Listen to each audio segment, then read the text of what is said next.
धनराज करौली के जाने माने जमींदार थे। उनके पास 3 गांव की जमींदारी थी। ईश्वर का दिया हुआ सब कुछ उनके पास था। पुत्र गौरीलाल और पुत्री कुसुम दोनों बच्चे पढ़ने में बहुत होशियार थे।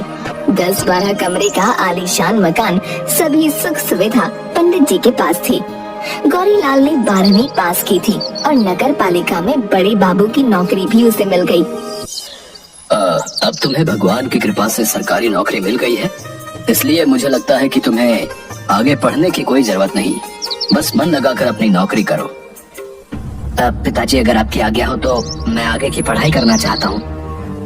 नहीं, अब तुम्हें अपनी नौकरी पर ध्यान देना चाहिए। किस्मत वालों को ही इतनी जल्दी और इतनी अच्छी नौकरी मिल जाती है। भगवान ने तुम्हें जो दिया है उसकी कद्र करो और उसे संभालो।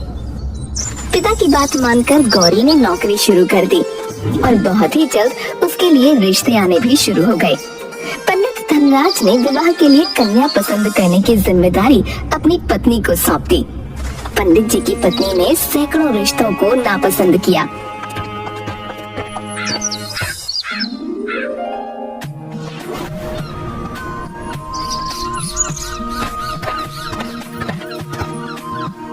और अंत में मथुरा की लता उन्हें पसंद आ गई। अभी तुम्हें और कितनी लड़कियां देखनी है? तुम्हें तो कोई रिश्ता पसंद ही नहीं आ रहा। मुझे मथुरा वाला रिश्ता अच्छा लग रहा है। लड़की सुंदर है, संस्कारी है और मुझे पहली नजर में ही पसंद आ गई। बस आप चलकर इस रिश्ते को मोहर लगा दीजिए। अब धूमधाम के साथ लता और गौरीलाल की शादी हो गई और लता विदा होकर अपनी ससुराल करौली जाती है। शादी की रात को महिलाएं लता को उसके कक्ष में छोड़ने जा रही होती हैं। तो अचानक लता का चेहरा सफेद पड़ जाता है और वो बेहोश होकर गिर जाती है। क्या हो गया बहू को अचानक? वो बेहोश कैसे हो गई? पता नहीं, अभी तो ठीक थी, अचानक से जोर जोर से कांपने लगी और उसका चेहरा तो देखो बिल्कुल सफेद पड़ गया। लता को अस्पताल में भर्ती किया जाता है। दूसरे दिन दोपहर के समय लता को होश आता है और अपने आप को अस्पताल में देख उसे बड़ा आश्चर्य होता है। मुझे क्या हुआ था जो आप मुझे अस्पताल में लेकर आए हैं? भाभी, आप बेहोश होकर गिर गई थी। हम सब बहुत डर गए थे। आप कैसी हैं? अब तुम्हारा जी कैसा है बहू?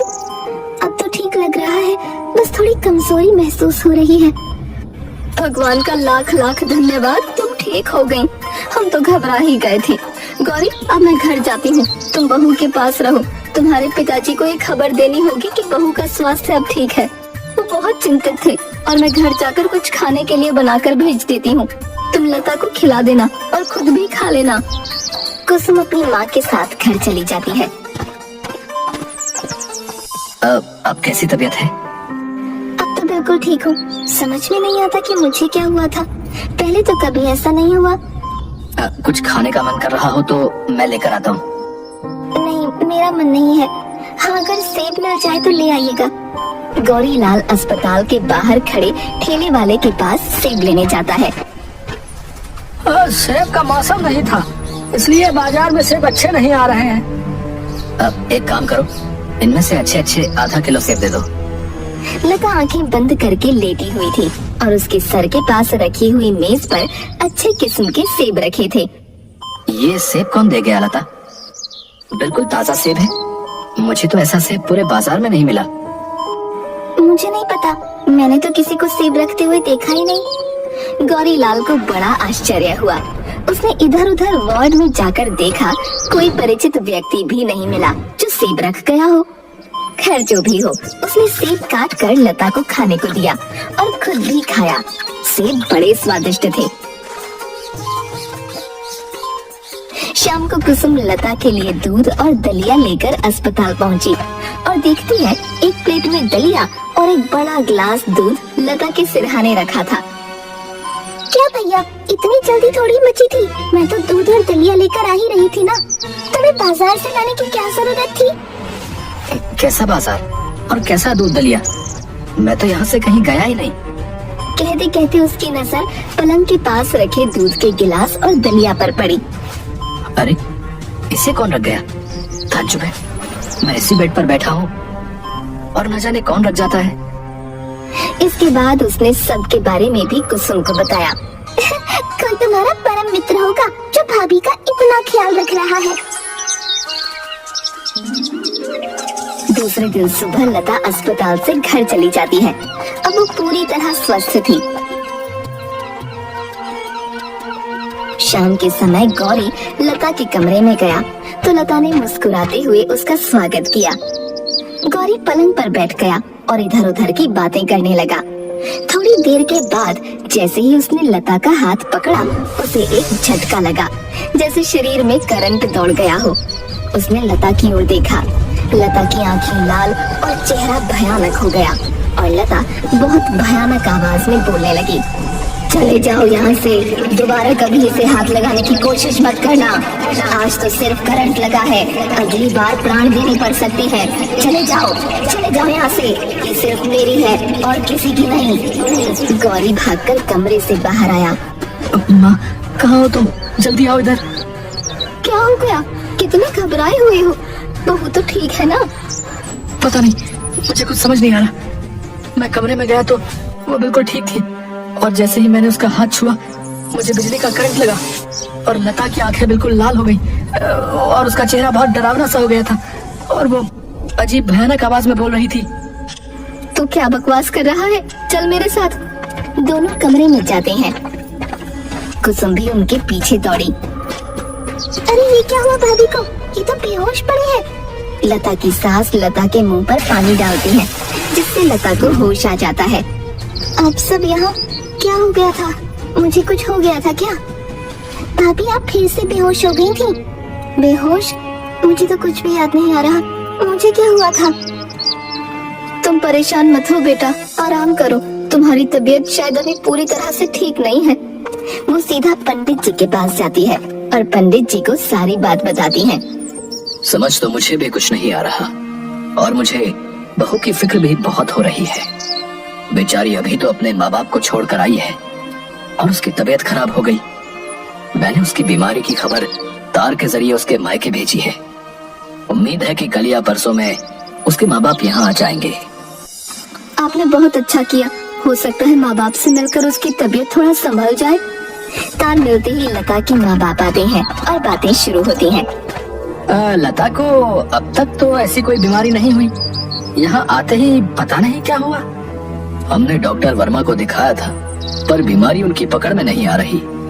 डॉक्टर वर्मा इंग्लैंड से डॉक्टरी पढ़कर लौटे हैं और यहाँ के बहुत बड़े डॉक्टर हैं। घटना के लगभग 12 घंटे बाद लता फिर से स्वस्थ हो गई। भाभी आज तो गुलाब जामुन खाने का मन कर रहा है, आप भी खाओगी ना? भैया से कहकर बाजार से मंगवा लेते हैं। लता मुस्कुराती है और कुछ कहना चाहती है कि तभी दोनों ने देखा कि कमरे में एक थाल घूम रहा है और बीच में रखी टेबल पर आ गया। उसमें 6-7 बड़े बड़े गुलाब जामुन रखे थे। दोनों डरकर जोर से चीखती हुई बाहर भाग गईं। क्या हुआ? तुम दोनों ऐसे चीख क्यों रहे हो? कुसुम ने गुलाब जामुन के थाल की ओर इशारा किया, लेकिन उसके मुंह से कुछ आवाज नहीं निकल पा रही थी। कौन लाया इन गुलाब जामुनों को?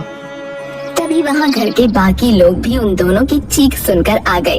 कुसुम गुलाब जामुन वाली सारी बात सभी को बताती है। सब दूसरे कमरे में बैठे सलाह कर रहे होते हैं। बहन जी, मुझे तो कोई भूत की करतूत मालूम होती है। आज तक तो हमने इस घर में भूत नहीं देखा बहन जी। भूत कुछ नहीं होता है, मैं नहीं मानता। हाँ, अगर भूत मेरे लिए रबड़ी का दोना मंगा दे तो मैं भी मान जाऊंगा। सब हंसने लगते हैं। तभी कमरे का दरवाजा अपने आप खुलता है और रबड़ी के 5-6 दोने हवा में उड़ते हुए कमरे के अंदर आ जाते हैं और कमरे का चक्कर लगाकर वहाँ रखी मेज पर स्थिर हो जाते हैं। सबके चेहरे का रंग उड़ गया। सभी लोग कमरे के बाहर निकल आए। सबको समझ आ गया कि ये बुरी आत्मा है और सब ये भी समझ चुके थे कि लता तभी बीमार होती है जब गौरी उसके कमरे में जाता है। गौरी ने लता के कमरे में जाना छोड़ दिया। पंडित अपने मित्र से सारी बातें बताते हैं। धनराज, तुम परेशान मत हो। मैं कानपुर के एक प्रसिद्ध ओझा को बुला लेता हूँ और वो आते ही तुम्हारे पूरे घर का निरीक्षण करेंगे। दूसरे दिन ओझा पंडित जी के घर पर आता है और पूरे घर का निरीक्षण करता है।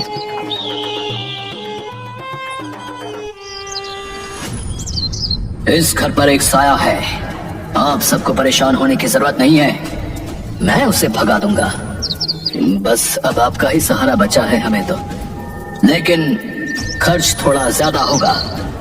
आप हमें इस संकट से बाहर निकालिए, हम मुंह मांगी दक्षिणा देने का वादा करते हैं। ओझा के रहने के लिए कमरा ठीक कर दिया जाता है। आधी रात के समय गौरी अपने कमरे में सो रहा था। उसे सर्दी लगने लगी। उसने पंखा बंद किया और फिर सोने चला गया। अभी आंख भी नहीं लगी थी कि पंखा फिर से चलने लगा। शायद कुसुम चला कर गई होगी। वो फिर से पंखा बंद करने जा रहा था कि लाइट चली गई। वो बिस्तर पर लेट गया। 20 मिनट हो गए और पंखा अभी भी तेज गति से चल रहा था। अचानक गौरी का बिस्तर जमीन से 5 फुट ऊंचाई में उड़ा और कमरे में गोल गोल घूमने लगा। गौरी के मुंह से जोरदार चीख निकली। वो बिस्तर से कूदकर तेजी से पिता के कमरे की ओर भागा। चीख सुनकर घर के सभी लोग जाग गए और बाहर आ गए। ओझा कुछ मंत्र पढ़ते हुए मकान के चौक में आ गया था। तभी बादल कड़कने की आवाज सुनाई दी और पानी के स्थान पर खून की बारिश होने लगी।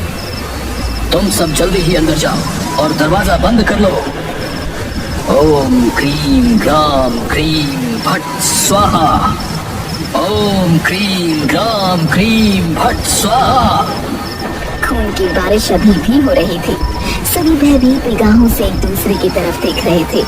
मकान के बरामदे में चारों तरफ खून ही खून दिखाई दे रहा था। लता कहाँ गई? दिखाई नहीं दे रही। शायद अपने कमरे में होगी। गौरी जरा जाकर देखना वो कहाँ है।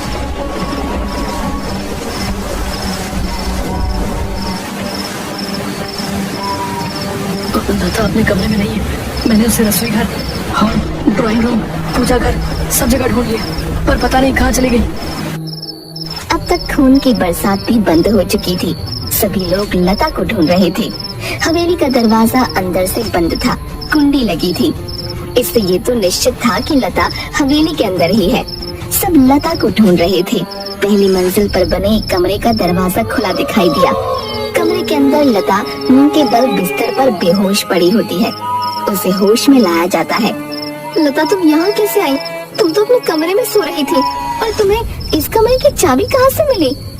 लता आश्चर्यचकित होकर सबका मुंह देख रही थी। मुझे नहीं पता मैं इस कमरे में कैसे आई। कोई बात नहीं बेटा, तुम परेशान मत हो। आज के बाद लता को कोई 1 सेकंड के लिए भी अकेला नहीं छोड़ना।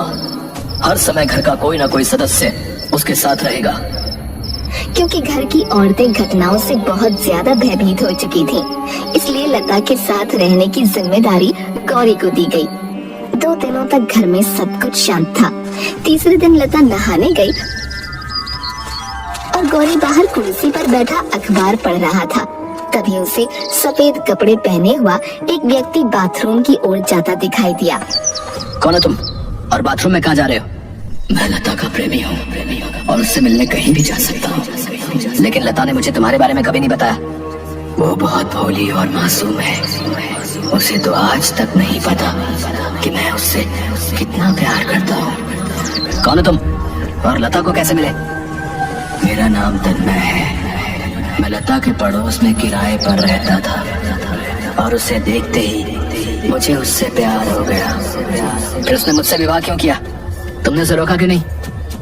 उसने तुमसे विवाह अपने घर वालों की मर्जी से किया है। मैं कुछ समझा नहीं, तुम कहना क्या चाहते हो? क्या लता के माँ बाप उसका विवाह तुम्हारे साथ करने के लिए तैयार नहीं थे? आज तुम्हारी जगह मैं लता का पति होता अगर मेरी जिंदगी में वो दिन नहीं आया होता। तुम साफ साफ बात क्यों नहीं करते? मैं लता के माँ बाप से उसका हाथ मांगने जा रहा था।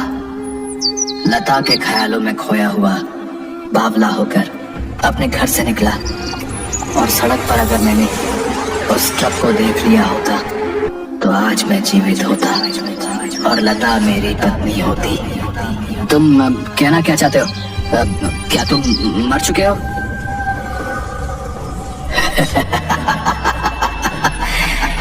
मैं मरकर भी जिंदा हूँ क्योंकि लता का प्रेम और उसका मासूम चेहरा मुझे मार कर भी मुक्ति नहीं लेने दे रहा, और मैं उसे पाकर रहूंगा किसी भी कीमत पर। अगर तुम्हारी पत्नी होने से तुम्हें सारे हक मिल गए तो मैं भी लता के साथ विवाह करूंगा और उसका पति बनूंगा।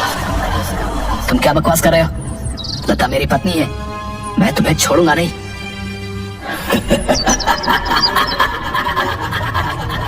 तुम मेरा कुछ नहीं बिगाड़ सकते। याद है ना मैंने तुम्हें कैसे धरती से उठाकर आसमान में घुमाया था? याद है या भूल गए? गौरी डर गया। आज से 3 दिन बाद दिवाली है और मैं दिवाली के दिन लता से विवाह करने के लिए बारात लेकर आऊंगा और तुम सबके सामने उससे विवाह करूंगा। इतना कहकर तन्मय वहाँ से गायब हो जाता है और गौरी वहीं पर बेहोश हो जाता है। लता बाथरूम से बाहर आती है और गौरी को बेहोश देखकर जोर से चीखती है। घर के सभी सदस्य वहाँ आ जाते हैं। गौरी होश में आता है और वो सारी बातें बताता है। ये तन्मय कौन है? लता, क्या तुम उसे जानती हो? नहीं माँ, मैं तन्मय नाम के किसी लड़के को नहीं जानती और मैंने कभी ये नाम पहले सुना भी नहीं है। हम सब ने ये नाम कभी नहीं सुना। पता नहीं तन्मय कौन है, कहाँ रहता है, हम उसके बारे में कुछ नहीं जानते।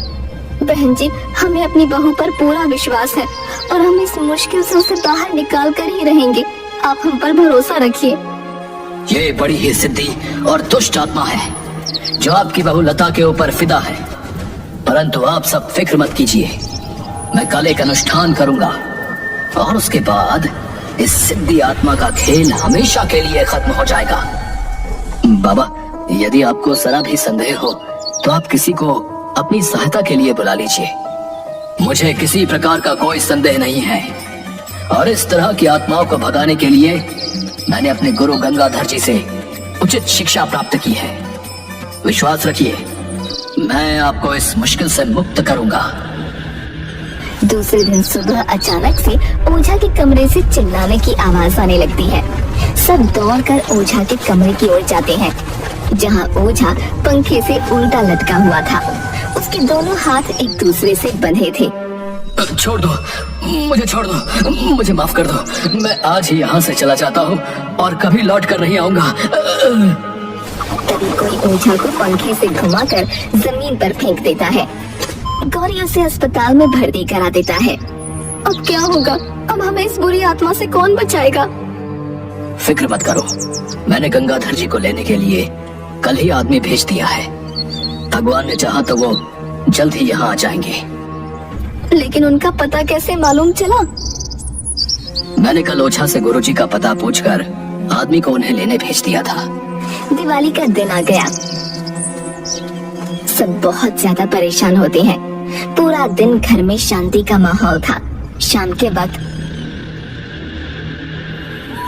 आसपास के घरों में दिया बत्ती जलने लगी। तभी पंडित जी की हवेली के बाहर बाजे की आवाज सुनाई देती है। सब बरामदे की तरफ बढ़ते हैं। तभी हवेली का दरवाजा अपने आप खुलता है और बाजे की आवाज हवेली के अंदर जोरों से आने लगती है। पलक झपकते ही वहाँ बहुत सारे कंकाल सर कटे शरीर नाचने लगते हैं और तन्मय गौरी को दिखता है जो दूल्हे के भेष में होता है।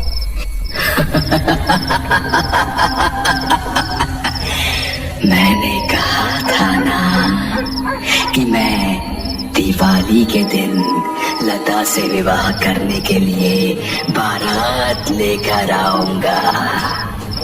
देखो, मैं आ गया। इस अजीब सी बारात को देखकर घर की सारी औरतें बेहोश हो जाती हैं।